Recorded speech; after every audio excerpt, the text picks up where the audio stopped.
If you live up north in one of the colder environments, we're in the south. Our winters are usually pretty mild, highs in the 70s, lows in the 40s. If you'd like to send your horse down so I can keep it conditioned over the winter so you'll be ready to show when it comes back in the spring, or if you have one you'd like to get started, it's a great time of the year to start them, and then in the springtime we'll send it back home and you'll be able to continue. So if you're not aware, we are located on the Mississippi Gulf Coast.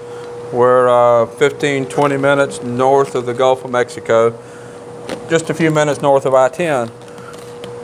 So anytime there's any tropical activity, any storms coming in the Gulf, we're always alert, always paying attention.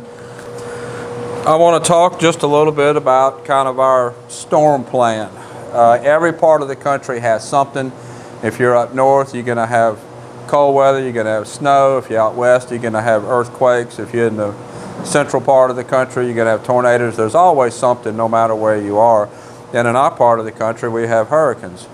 And basically, everything that's built here on the facility is built according to what the storm requirements are by the building department. It's higher wind load ratings, and everything's built to sustain a pretty strong hurricane wind. And when we build fence, when we build out structures, we take that into account too. We have a generator. The whole facility is on backup generator so that if we do lose power, we can still power the well. We're on well water. Basically, we can still function in case a storm comes. Generally, most horses in a storm prefer to be out, actually. They get in the woods, they get up under trees, and then they generally prefer to be out. We would end up keeping some horses in. The ones that are used to being in would keep in. The ones that are used to being out, we would keep out and put them where they would be most comfortable. Really the biggest danger that we have during storms is flying debris. So anything out in the pastures outside that would fly away and fly into a horse and hurt a horse, that all has to be picked up. And don't really worry too much about trees falling on fences and horses getting out. Normally when a tree falls on the fence, there's so much debris right there that it keeps the horses in, at least until we can get out and check fence. I've never had a horse get out because a tree fell on the fence. Now cows are a little bit different story. A tree falls on the fence, the cows will just pick their way through the tree and get out. So they're a little bit different story. Some people will paint phone numbers on the horse, put tags in the mane, weave them into the mane for in case they do get out. That's something you can do. I have done that before. I don't do it all the time. It depends on how severe the storm is going to be. I pretty much know that everything here that we have is really not going to have much damage until we get up to about a category 3. Then we start looking at what's going to be the damage. So we really look at how strong the storm is, where the storm is going to be. The east side of the storm is where the most water surge is and the most wind. West side is usually a little bit softer. And it's kind of interesting too, because if you're on the west side of the storm, you typically have a north wind and the tide goes out. And if you're on the east side, you have a south wind and the water comes in. So where the storm comes ashore in relation to where we are has a lot to do with the preparation. We'll prepare for a north wind or we'll prepare for a south wind depending on where the storm is. So we're keeping an eye on the storm that's in the Caribbean, and I'll keep you updated. Right now, we're not doing much other than keeping an eye on it. They're forecasting it to go into the Apalachicola area of Florida, which puts it a pretty good ways to the east of us. And if that's where it goes ashore, unless it is just a really big storm, which I don't know if it will be or not, we probably won't get much effect from it. But if the path shifts, then we'll adjust accordingly. If you're in the area where it's going towards Apalachicola, and if you have any questions about hurricane preparedness or getting ready, message me, and I'll tell you what I would do in that situation. we have too many horses and animals and cows. We can't evacuate, so we build to stay.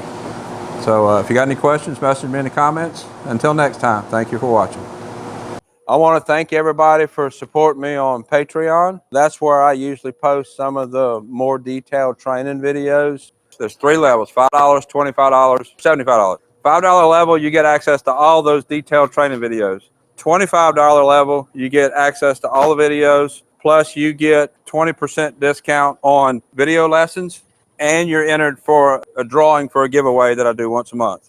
$75 level, you get all of that, plus you get a free video lesson a month.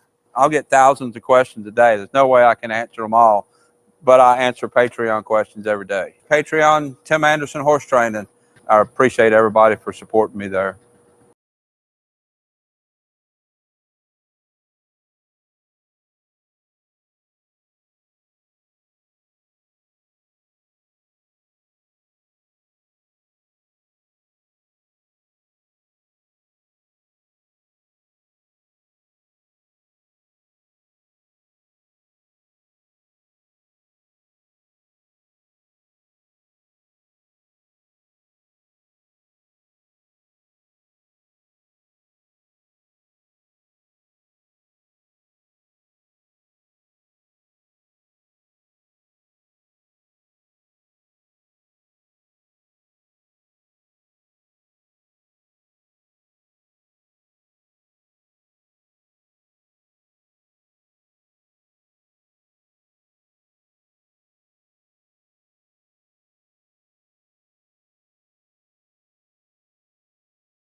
My mission for my training program is to try to make every horse as good as they can be.